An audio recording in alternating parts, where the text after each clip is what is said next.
i-justify ko po yung red flags ni Alice. Meron!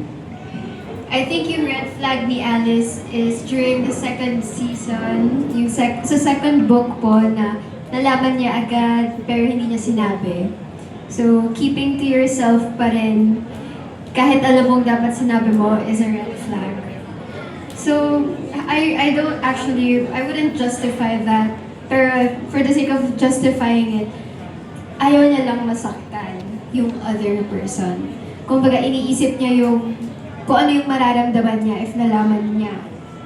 And alam niya na kasi kung ano yung magiging reaction yung isa. Kaya, she's keeping it to herself kasi ginigauge niya pa kung dapat niya na bang sabihin or hindi pa. So, yun lang naman po. Ako yung iniwan niya si Alice nang hindi man lang niya sinasabi yung dahilan. Parang, kung totoo ka lalaki, bakit mo iiwan? Diba? Ba't di mo kausapin? Totoo naman, pwede mo naman kausapin. Diba? Mas maayos niyo pa. Yan. Yun po. Paano may i-justify yung pag-iwan niya? Great.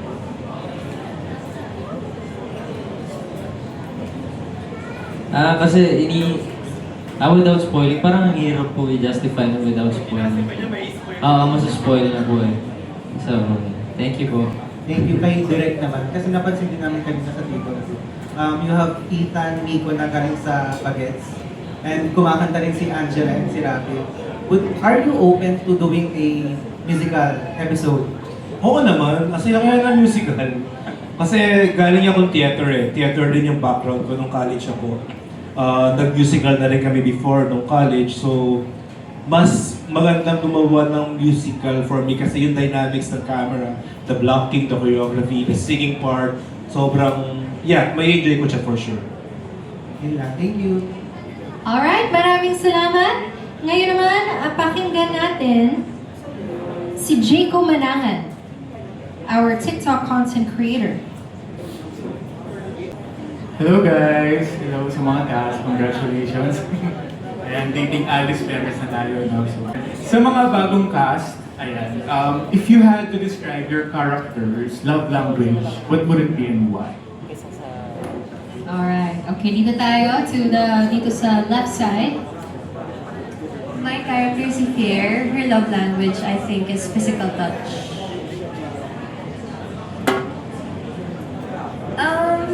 Well, I think based on Christine's character description and actions, I think it would be acts of service.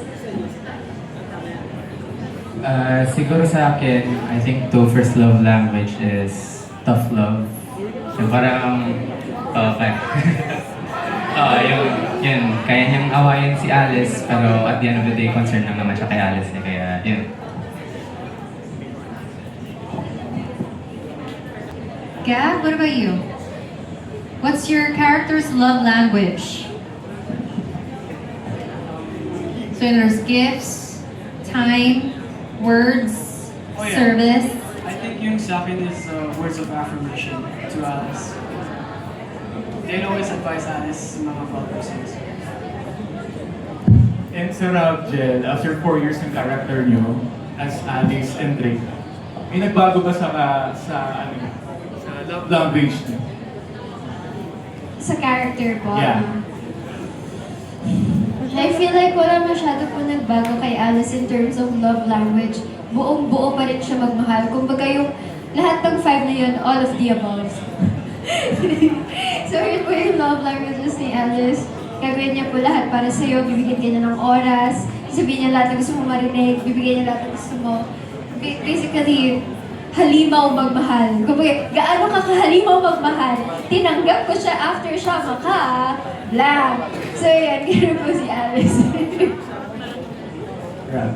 Ako hanggang ngayon dito sa season 2, wala pa rin love language siya direct. Hindi niya talaga papakita sa inyo yun.